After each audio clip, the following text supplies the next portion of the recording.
How's it going, guys, and thanks again for visiting my channel. Today I have another brand new release from GVM here. This is the GVM SD200D. As a matter of fact, this is a pretty odd looking shape of light here, and this light has a lot of advantages and also a couple of disadvantages here, so I'm gonna go through all this, so don't go anywhere. I'll be right back.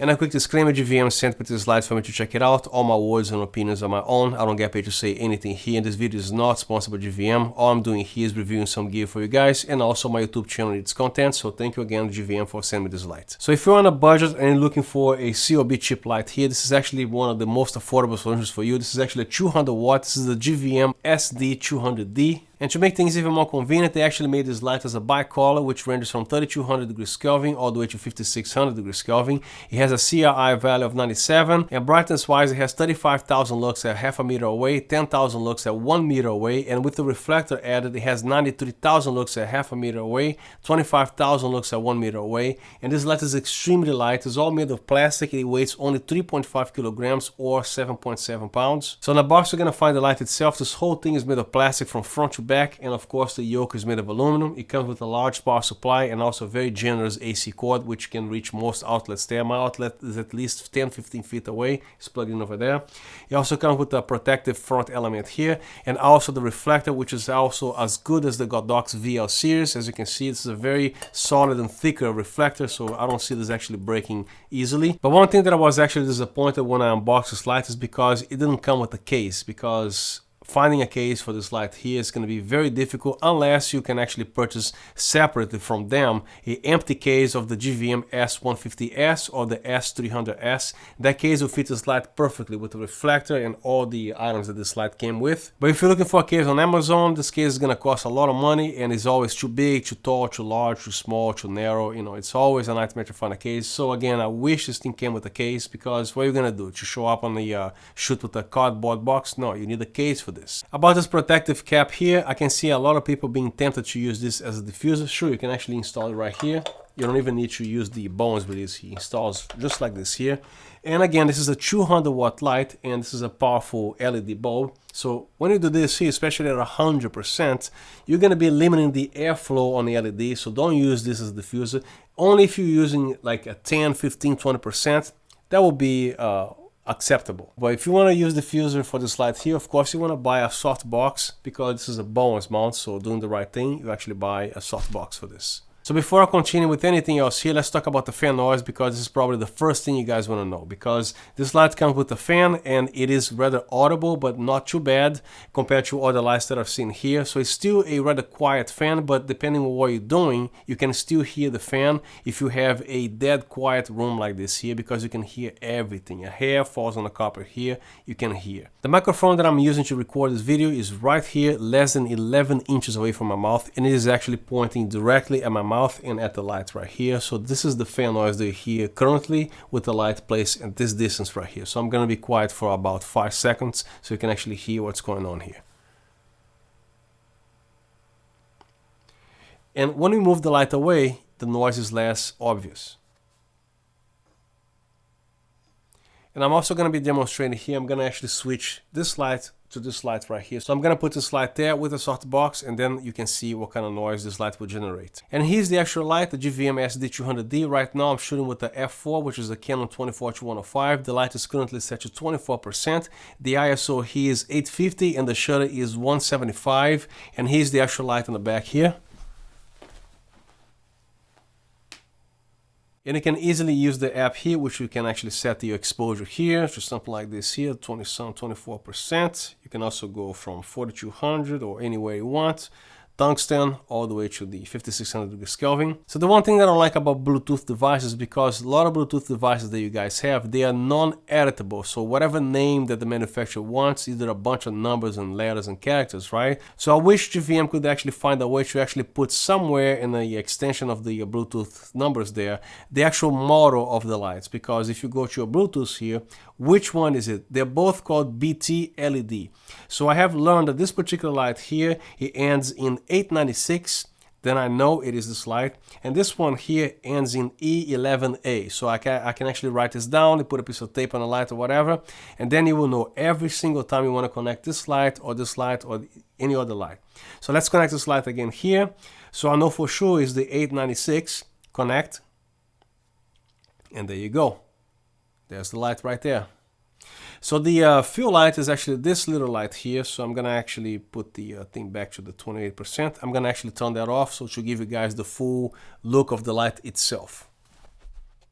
So here's the GVM SD200D, and this is what you get with the light at 24% with this particular lens that I'm using here. So you don't need a whole lot of power because it's plenty of brightness here, because it can go all the way to 100%. Another thing that I really like the GVM is doing with several lights that they make is because the 1% is actually really 1%, because a lot of lights, the 1% already looks like this here. So what you're gonna do if you need to shoot something at super high ISO or doing a sky time lapse, you wanna light up a little bit of the tree or the grass, you need a little bit of kiss of light, right?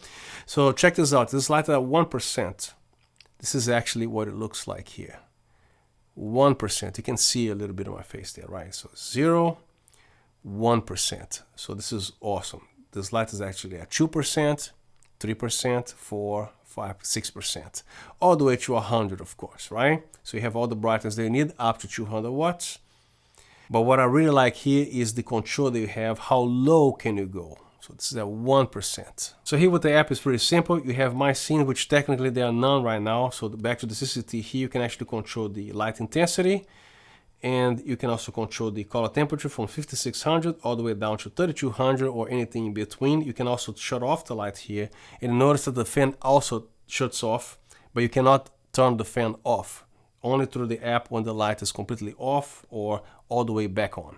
The channels here are only when you actually connect this light as a master slave, which I don't have a second GVM SD200D, so I only have this one here. So if you want to connect 2, 3, or 5, or 6 more, you can actually select a particular channel, and then only the slave light selected the channel will be controlled by the app or even manually on the back of the light as the master slave thing. So depending on the channel that you are, this is how you control the lights. You cannot control each light individually. GVM still is not to that step yet, but they're probably going to be working on this soon. But what we can do here is control all the lights simultaneously or disengage one light by changing the channel here, and then you can actually go back to the other light and select another channel to control the light. This is the only way you can actually control one light individually here. So again, to set it up, I just disconnect the Bluetooth here. It's very easy to reconnect. So when you see BT LED, these are these lights right here. And again, I know the 896 is this light, and the one ending at E11A is that light right there. Now I'm gonna show you guys the same 1% that I showed you before, now with the bare bulb. So let me turn off my main light right here. So this is the actual light at 1%, as you can see, the amount of control that you have with this light. So again, you can actually crank it up to as high as you want. But the important thing here is the amount of control for something delicate like this here. So 2%, 3%, 5%.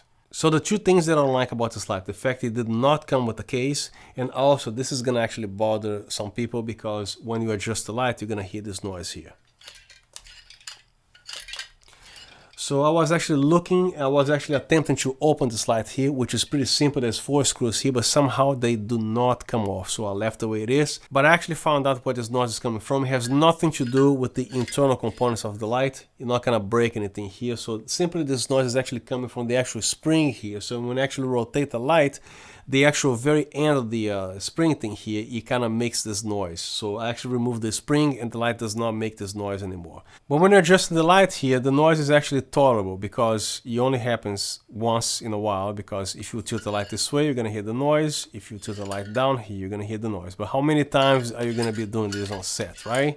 So it is annoying, but it is what it is. But again, this is a budget light. It's still a 200 watt light. So if this bothers you here, I would get a Godox VR200 for a lot more money, which is about $550, or even a Way light, which is also a consumer light, which ranges about $400. So the noise here is technically out of the way for $320 and getting a 200 watt light. It's up to you, but the noise is here.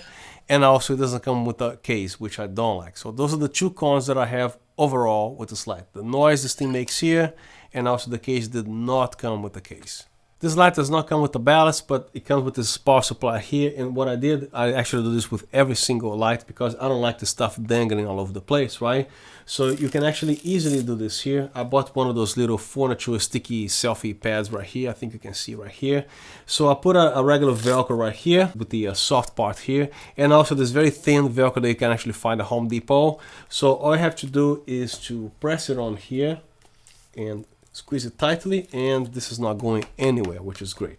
Now the advantage of having a ballast is because when you have this light 10-15 feet in the air, you can easily dial down the numbers, but here's the app on the phone which eliminates the use to having a ballast. So in this case I actually prefer without a ballast because a ballast can be heavy and kind of clunky with a bunch of wires here, and the more simplified the ballast is, the more money you're going to be paying for the lights, such as the aperture lights, right? So the ballast is just a couple cables here. But again, look how much those lights cost. So this light here is a huge advantage because it is extremely lightweight, very affordable, and all you need to do is attach this little power supply here, plug it in the outlet, and you are done. One thing that I was actually super happy with this light here is this actual little teeth thing that it has here, because you don't even need to over tighten anything. Just like a gentle tightening here, it will hold whatever modifier they have. I don't care if it is a 60-inch parabolic modifier here. This stuff is not going to droop, it's not going to go anywhere. Once this is locked, I don't care what you do here, this is not going anywhere. The GVM SD200D, which is a 300 watt light, more expensive than this light, the softbox always tend to sag or droop this way here, so I actually have to make some modifications on the light. But this light over here, I was very happy that this thing here actually really holds. There's no rubber stuff between, it's just like, you know, the teeth against the other teeth, and you just, again, just light tighten here, and it's not going anywhere. So right now I have set up here the Godox QR P120. This is actually 120 centimeters parabolic softbox, which is very heavy, and as you can see, it doesn't droop. And just to give you an idea about the scale here in size, my head is right here. This thing is actually over a foot taller than my head height right here. It doesn't even fit in the frame here. And it's below my waist over here. So this thing is humongous. I'm almost like opening my arms all the way out here. And this light here will hold a softbox this big without a problem.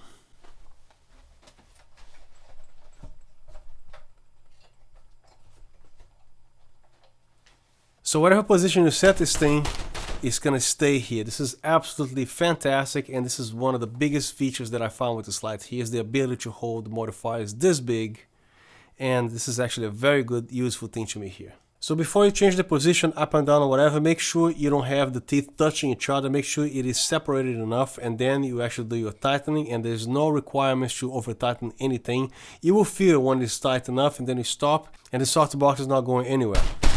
This light doesn't feature any battery capability or any V-mount battery capability, but if you want to power this light in the field like any other light that I have here, even the Godox SL60W, which is also designed to be a studio-only light, all you have to do is search for a power generator on Amazon, as long as it is a pure sine wave, and then go ahead and buy it. So the wattage that I recommend, it doesn't matter what brand it is, this is what you have to look for: a 300 watt. Even though this is a 200 watt, buy at least a 300 watt, and make sure the seller confirms or it is listed there as a pure sine wave power generator, because if it is a square modified wave, this is not good for lights like this, for your cell phone, for a Blu-ray player, or anything that has a delicate circuit board inside.